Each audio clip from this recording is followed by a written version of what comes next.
Who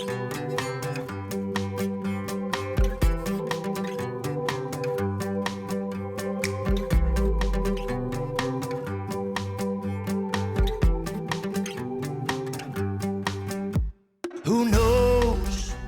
I might wind up on the cover of a Rolling Stone with a pair of shades and a Grammy in my hand. Just a blue jean boy in a great big world of yes. I got my speech already in my head. Then I'll say, yeah, I'll say, thank you, Uncle D, for teaching me to love my bone guitar. Thank you, girl from Broken Bow, who shot an arrow through my heart. Thank you, Mama, for the roll, and thank you, Daddy, for the rock. Good morning, good morning. Looking rough this morning, huh? Well, it is 4:38 a.m.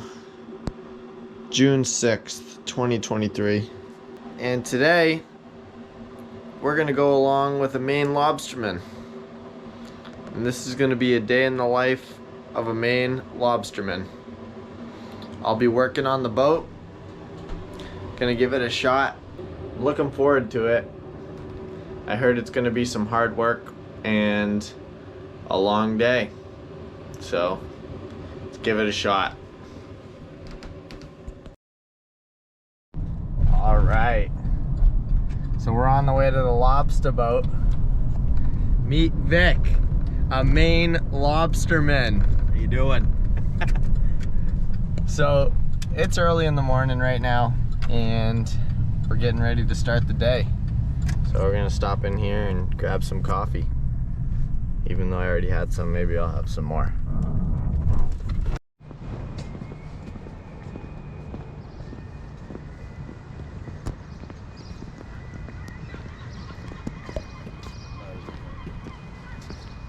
Here we are. There she is.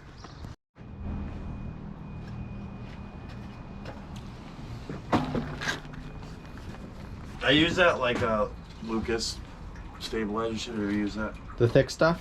Yeah. Yeah. Helps with these things. Because I used to burn a lot of oil, but. So the old lobster boat's got a Crusader in it, Chevy 350, quality unit. Up there's the hydraulic pump that runs the winch. Back here's the tranny. Right now Vic's checking the oil and transmission fluid. Looks good to me. Well, Brad probably just a little condensation rust. So let's take ATF. So Yeah. little clutch material in there, nothing too worrisome.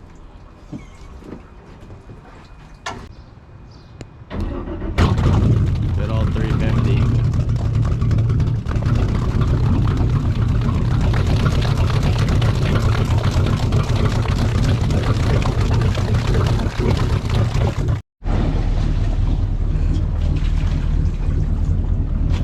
So what is that, Vic?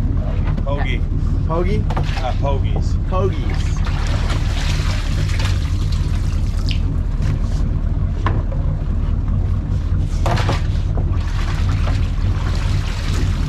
Wow. So while you're shoveling bait, you want to give a little rundown on what we're doing today? I'm just pulling out what was there from the last time I went. And I'm going to go get some fresh stuff here in a minute. Just so we have enough for the day. Nice.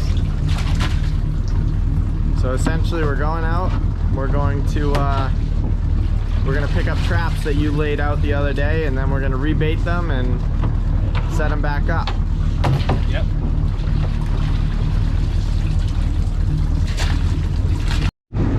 All right, Vic's gonna show us how to bait a trap, and he's gonna show us how this thing works. Everyone uses all different types of bait. Today we're using pogies. I put a couple on this needle. I'm going to weave this bag like you're sewing. And the bait inside the bag lasts 3 times as long. Feed it through. And this string here holds up by a cleat. And you might want to make sure that's tight because the lobsters come in through here. This is called the kitchen head. When they come in, you want to make sure that box is not loose, so they can just eat the bait from the outside of the trap. When they come in through the parlor head, they call it. And once they land on the other side, it's very hard for them to get out. We do have these escape vents, biodegradable rings on them, so when they rust out, the vent, you know, falls out and then they can get out. Got it. So if you lose your trap, those biodegradable rings, they rot out and then the lobsters can get out. Yep. Nice. And then the small ones can get out through these holes. And I got another vent down here on this side. Nice. For crabs. For crabs. Cool. Alright, Vic's gonna show us how to rig a trap. Just tied the buoy on. Do 5 trap stringers. A lot of people will do like 1 at a time or... So when you see the lobster buoys out in the ocean, there's, you know, they're called strings. A lot of people put 1 trap on 1 buoy. Vic puts 5 traps on a string, so 1 buoy is 5 traps. Some of the bigger boats do 20, 40 traps per string. So right now he's rigging. Right now I'm flaking out the end line. You have all your whale safe marks on it, which is just a purple zip tie to acknowledge that, you know, you're fishing in the whale zones. Got it. That's interesting. This is a breakaway that the department had us put in last year. I believe it's rated for 1,200 pounds. Anything more than 1,200 pounds, this thing snaps. That's for the whales. For the whales. Here comes our first trap. See what I mean? You just tie it right on. Yeah, It just keeps going. Got it. And off we go. I've worked on every boat in this wharf. Wow. Says he's worked on every boat in this wharf.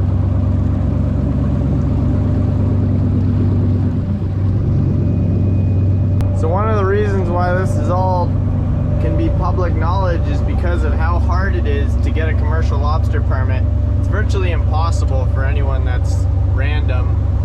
You basically need to grow up here and be into it and be a lifer, right? Yep. So how long's the wait list for the...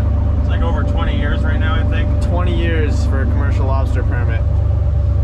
So Vic went through a whole apprentice program when he was a kid and grew up into it. And that's why this is possible right now. Now we're pulling out to get our bait. Oh, we're pulling up to bait right now.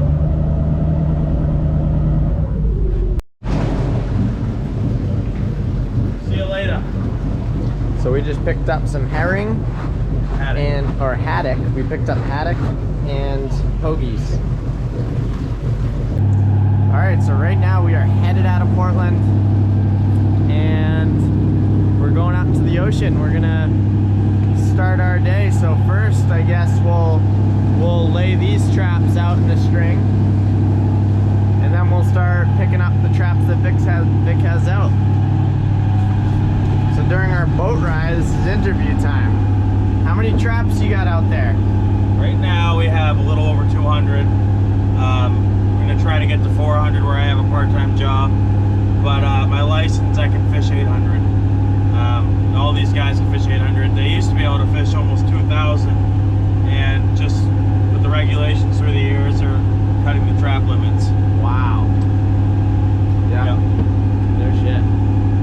And yeah, I like to bring a stringer with me every time, just to get them out there faster. And then I do spend days just setting them out.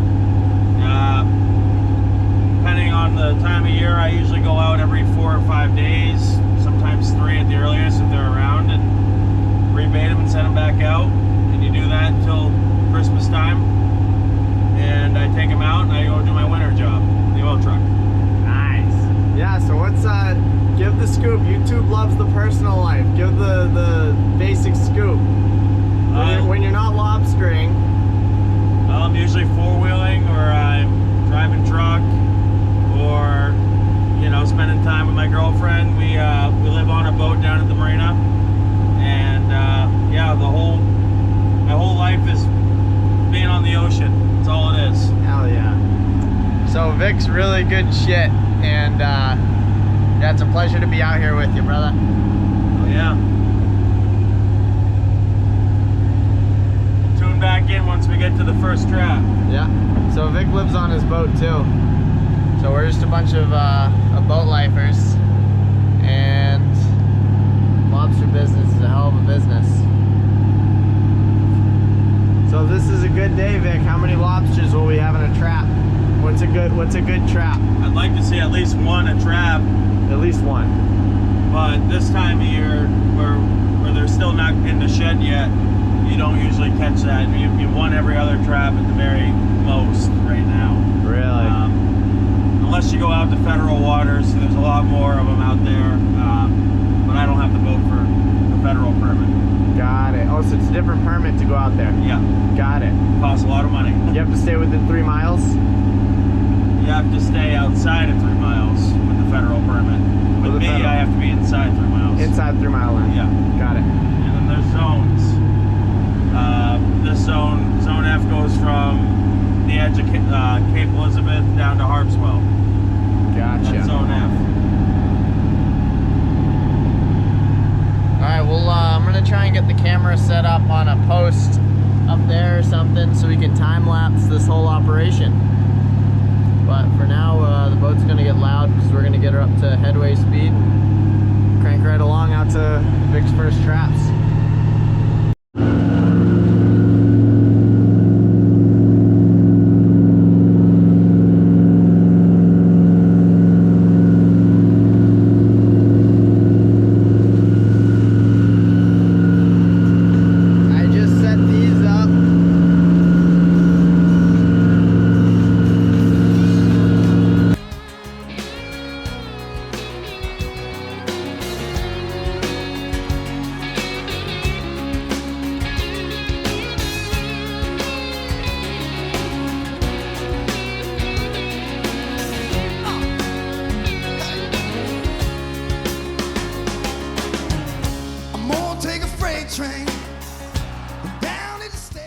A day out on the lobster boat turned out to be a really good time.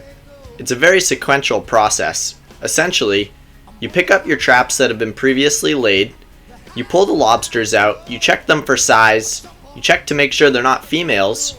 If they meet the requirements of being kept, then you band their claws, you throw them in the keeper bucket, and then you rebait the trap and move on to the next trap.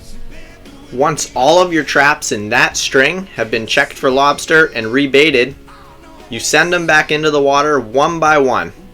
Of course, using your experience to know exactly where you want to place them and keeping close track of where you place them. Then you continue on to your next string and you repeat the process all day long until all of your strings have been handled. Because my lady now, I mean all woman love, she never told me goodbye. Can't you see what that woman, she been doing to me? Well, can't you see, I know, can't you see what that woman, she done to me, yeah.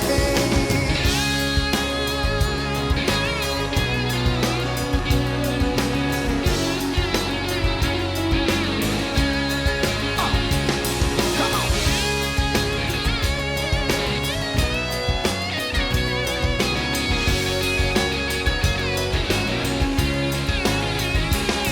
Woo.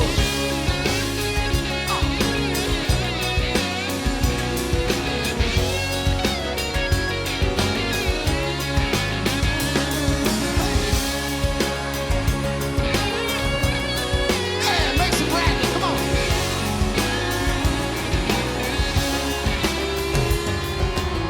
I'm gonna buy me a ticket now, just as far as I can. I ain't never coming back. We'll ride a little southbound, all the way down to Georgia now, until that train run out of train. Can't you see? Can't you see what that woman, she been doing to me? Can't you see? Oh no, can't you see what that woman, she been doing to me? Let's go down.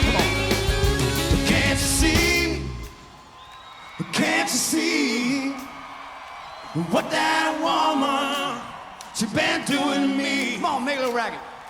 Can't you see? Can't you see what that woman, Lord, she done to me?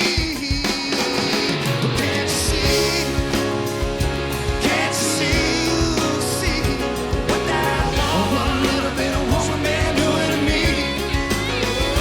Can't you see? Going by a little southbound. Can't you see? Harlem, Georgia now. What that woman, to that train. Yeah, can't you see? Gonna got the most I can see. Oh yeah, what that woman, I ain't never coming back. I ain't never. Can't you see? What that woman, and the Lord's been done to me. Can't you see? Can't you see what that woman, she has done to me?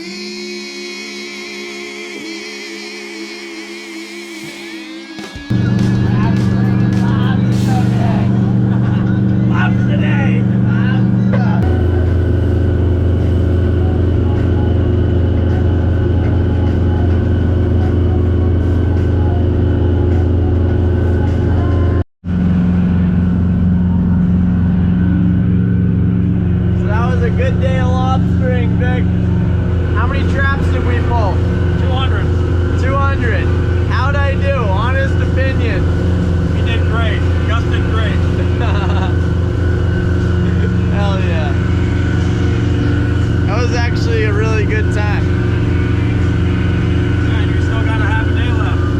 We got a half a day. What time is it?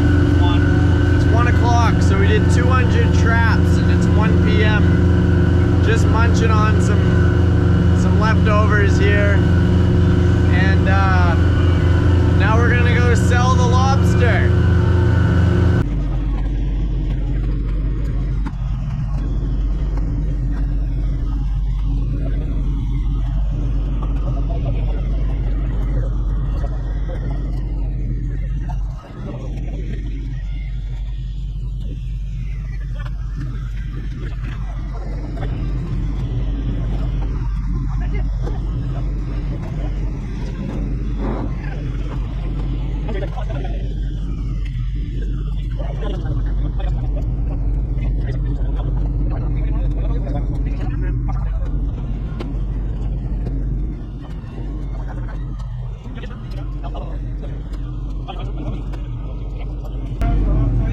Oh, we did it all day.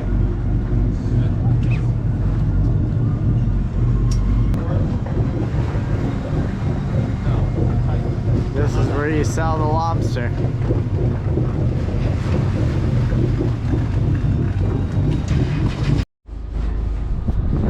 So what do you think, Vic? How'd we do today?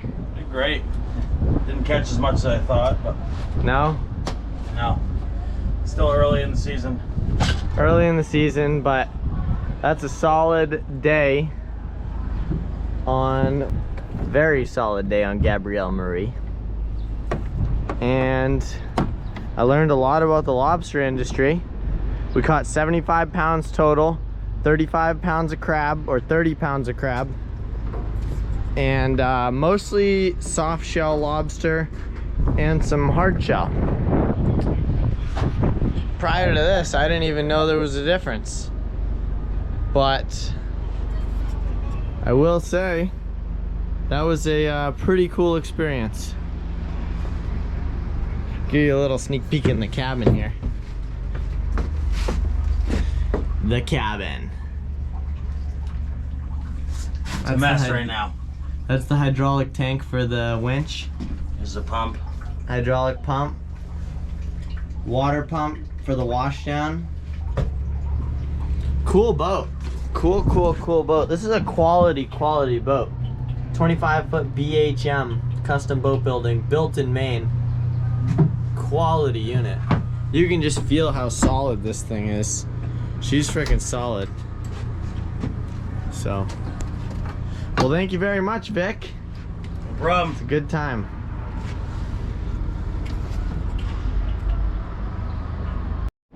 See the tide difference from when we left this morning to now? That's Maine for ya. That's crazy. 2-foot tide down in Florida. Yeah, literally. So towards the end of this season, Vic kept lobstering and he ended up having some transmission problems. So I determined the fluid was burnt and it had gotten hot. It was slipping in forward gear. So I ended up pulling the transmission out of his boat, rebuilding it, and putting it back in. I thought it would be cool to add the time-lapse footage of the rebuild into this video. It was quite the project, and Vic is back in his boat lobstering to this day.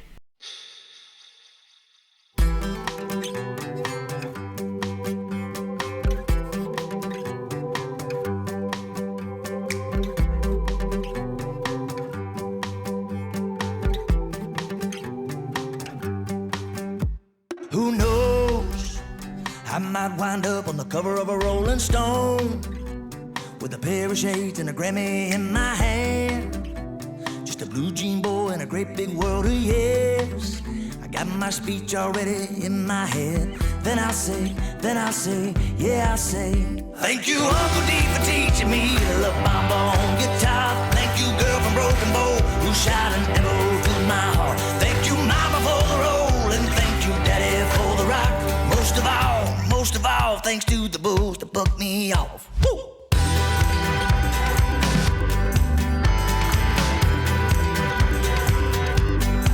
I'll hear what if I turn the rhymes up in my mind into a hit, and it played 100 times a day on the radio, and it gave a little broken heart somewhere, some hope. I'd jump on stage and the chorus would go da-da-da, da-da-da, da-da-da. Thank you, Uncle D, for teaching me to love my bone guitar. Thank you, girl from Broken Bow, who shot an arrow through my heart. Thank you, Mama, for the roll, and thank you, Daddy, for the rock.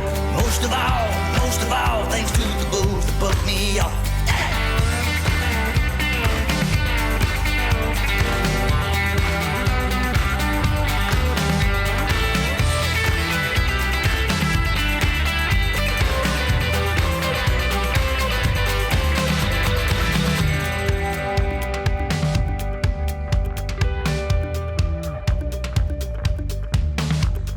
Knocked down in the dirt, heaven know I ever heard. It'll sure feel good to laugh when I look back and flip the bull to burn. Every nail that ripped my shirt, heaven know I ever heard. It'll sure feel good to laugh when I look back and flip the bull to burn. And I say,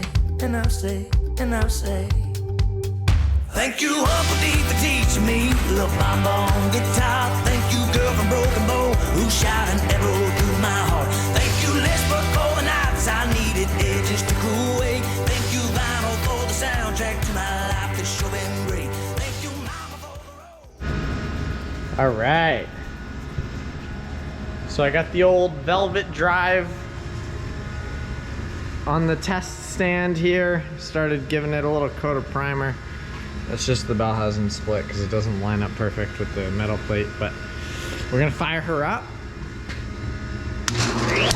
Oh.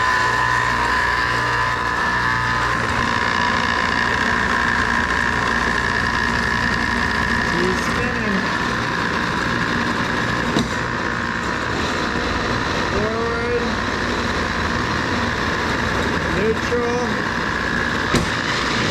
Reverse. Look at that.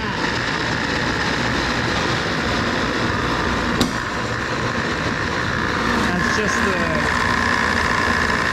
engagement of that snowmobile clutch. Sweet, no leaks. I tested the pressure and she's good to go.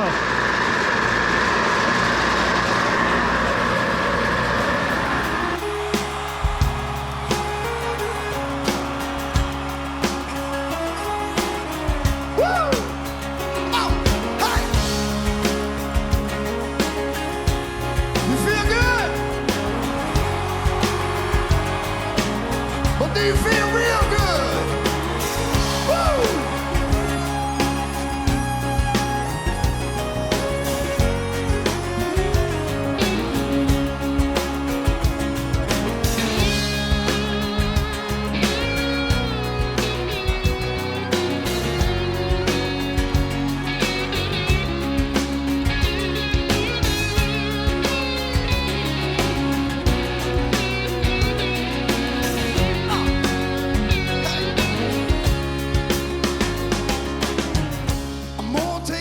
train.